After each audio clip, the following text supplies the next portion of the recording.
Hi, this is Gam3r4Fun. It's now 20 years ago since Pokemon Yellow Pikachu Edition came out for the Game Boy. Now we have the Pokemon Let's Go Pikachu and Let's Go Eevee out. So I have the Pokeball edition here, as well as my Nintendo Switch and my Pokeball. Let's take a look how good this game is.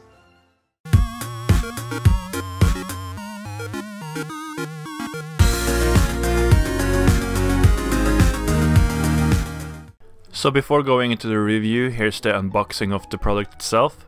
So here's the box that came with. Here's the game cover, Pokemon Let's Go Pikachu plus Pokeball plus accessory. Here you can see some screenshots from the game. Let's go together, share your adventure with a second player. And of course some screenshots as well. So here's another look at the Pikachu, cool box art.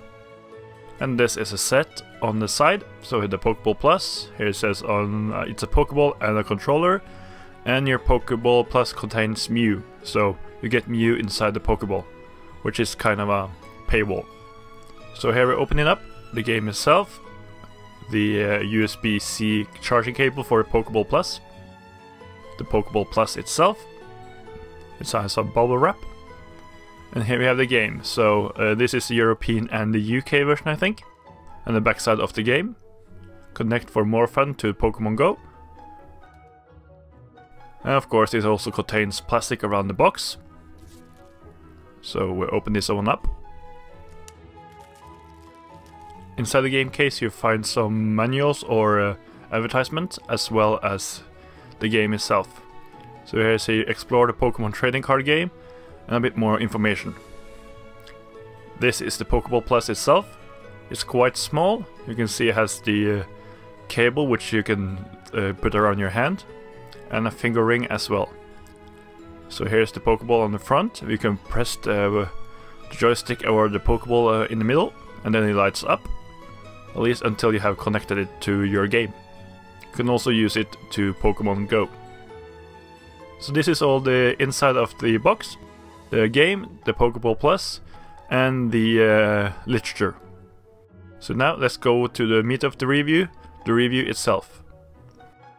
Pokemon Let's Go Pikachu is an updated HD remaster of the 20-year-old Pokemon Yellow for the Game Boy. The game blends the traditional gameplay with the mobile game Pokemon Go into a new and fresh version of a known game. The story takes us back to the region where it all started, Kanto. We've seen this region both in red, blue, yellow, gold, silver, and the remakes on GBA and DS, Fire Red, Leaf Green, Heart Gold, and Soul Silver. You are a young new Pokemon trainer from Pallet Town, who, along with a friendly rival next door, gets his first Pokemon from Professor Oak. As in Yellow, you don't pick your first Pokemon, but are locked into the mascot of the game you choose, Pikachu or Eevee. Along the way you need to collect badges from the 8 gym leaders in Kanto, and also stop Team Rocket from taking over the world with the help of Pokemon.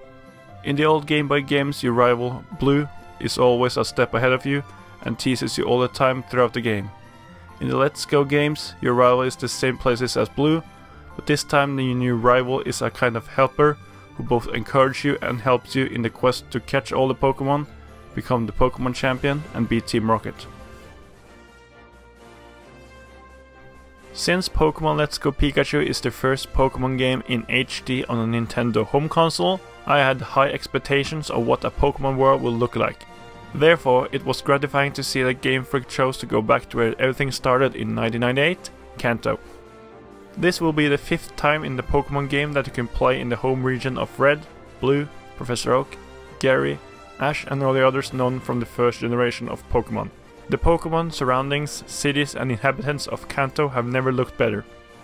The graphics are not hyper-realistic, but continue the trend of somewhat cartoony style that I think fits the Pokemon world perfectly.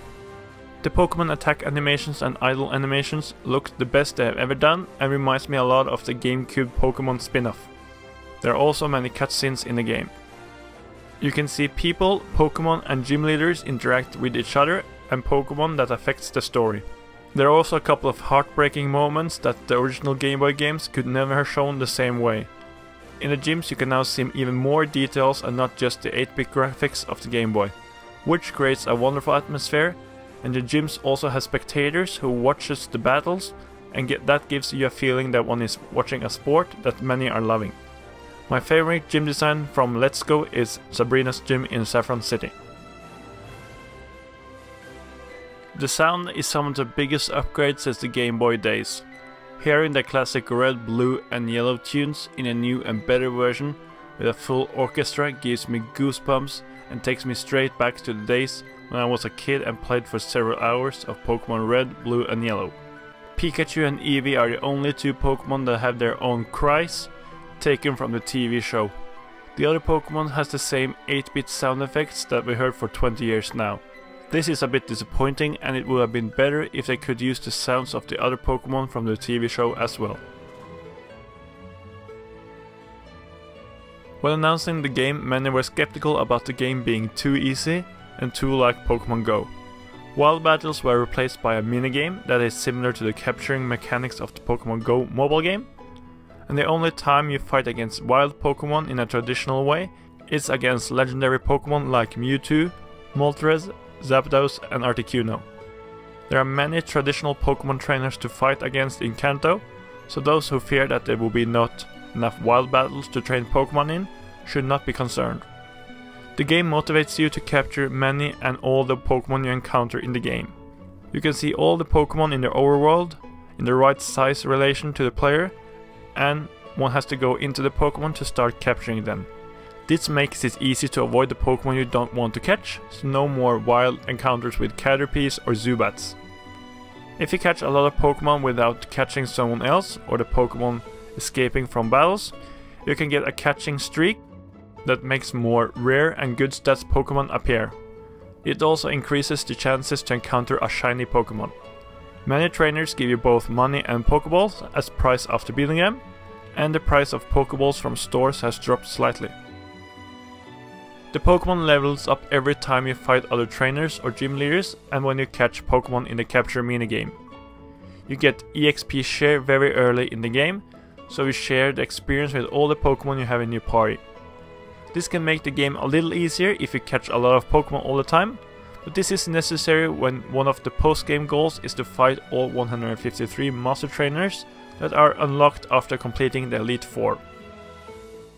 The catching mechanics works mostly as intended, but sometimes it can be a bit difficult to hit with curveballs, and precise throwing movements can sometimes feel a bit random. It's a little silly that you can't play with anything other than Joy-Cons or Pokeball Plus accessories when playing in docked mode. I thought it would be great if you can use the Pro Controller for Nintendo Switch when in docked mode or in handheld mode, but you can't. In handheld mode, it's easier to catch Pokemon with a built-in gyroscope to aim precisely and simply press the A button to throw the Pokeball or berries, making the game much easier. You can also use the left joystick to aim your Pokeball. With 2-player support, you can also get player 2 to catch Pokemon by both throwing the Pokeball at the same time. This makes it easier to capture some of the more difficult and legendary Pokemon. The user interface in the games is simple but understandable. With many Pokemon in the Pokemon box, it can be a bit tricky to look through all the Pokemon you have captured, so here Gam3r4Fun could have done a better job. HMs from the original games has been replaced by secret techniques that your party Pokemon, Pikachu or Eevee can learn. Past HMs like Fly, Strength and Surf are now regular TMs, and as in Pokemon Sun and Moon, it is not required to have a HM slave anymore. First introduced in Pokemon Sun and Moon, you can now ride different Pokemons around the world instead of using a bike. So if the Pokemon is big enough and you have it out of the Pokeball, the Pokemon is rideable instead of following after you. Another great addition is now you don't have to go to the nearest Pokemon Center to swap your Pokemon in and out of the 6 you are wearing. One can at any time enter the menu and open up the Pokemon box and switch between Pokemon. This is a very nice way to use many different Pokemon and not just a few. This is the first time in a Pokemon game you can play together at the same time, which is perfect for first time players. A second player can join the game at any time by shaking Joy-Con number 2 and taking over one of the other Pokemon in your party. This makes the game much easier when it comes to 2 against 1 trainer battles or Pokemon. Instead of the Safari Zone in Fuchsia City, Gam3r4Fun has inserted Go Park as the connection point between Let's Go and the Go mobile game. This is where you can transfer Pokemon only the first 151 plus Meltan and his evolution, to the Let's Go game. With this, it was much easier for someone who had played a lot of Pokemon Go mobile game to complete the Pokédex without owning both copies of the game, since I already caught all the exclusive Pokemon that you can catch in Let's Go Eevee on my mobile game. The online options in Let's Go are limited. Here I hope the next game will have more options. And you can only trade and play against randoms. To play or trade with someone, you have to create a code consisting of pictures of Pokemon and hope or share that code with someone else to battle or trade. Please make this easier and better in the next game, Gam3r4Fun. The few battles and tradings I had online went without any major problems. The Pokeball Plus accessory is a fun concept that can be used on both the Switch and the mobile game Pokemon Go. The Pokeball was smaller than I thought and it feels very high quality and good to hold. HD Rumble works great and similar to the Joy-Cons and make you really feel like you're holding a Pokeball in the hand. The feeling that you get when the Pokeball shakes and sounds every time you catch a Pokemon is probably how Ash feels when he catches a Pokemon in a TV show. The disadvantage of the control is that there are only 2 physical buttons on the Pokeball controller. This makes it sometimes a bit difficult to navigate the menus, and you must also have a loose Joy-Con to press the home button on the Switch. Pokemon Let's Go Pikachu and Eevee is a nice reunion with one of my favorite Pokemon games. Kanto or any other Pokemon game has never looked better. So this is the first time I felt this much immersed in a Pokemon game since the Pokemon Colosseum game on GameCube. I guess Gam3r4Fun uses a better graphics engine for the game in 2019, but I think it will be okay if they use the same one as in Let's Go. The new catching mechanics are a bit unfamiliar in the beginning, a little unstable in docked mode with the Pokeball or the Joy-Cons, but it works better in handheld mode. I quickly got used to it and now prefers this catching method rather than the old one, at least when it comes to interactivity and feeling like a Pokemon trainer. The menu system is simple, but it gets the job done. Now that we can finally see Pokemons walking around in the real overworld, I don't think we're ever gonna get back to wild Pokemon battles from the grass again. Cities and places that previously felt empty and simple are now interesting to explore and see in HD resolution. I'm really looking forward to seeing what Generation 8 has to offer in 2019. So my final review score for Let's Go Pikachu is a 8 out of 10. So I've been Gam3r4Fun. This has been my first Nintendo Switch review. So if you like this video, then click on the subscribe button, comment and like on the video, and I will see you in the next review.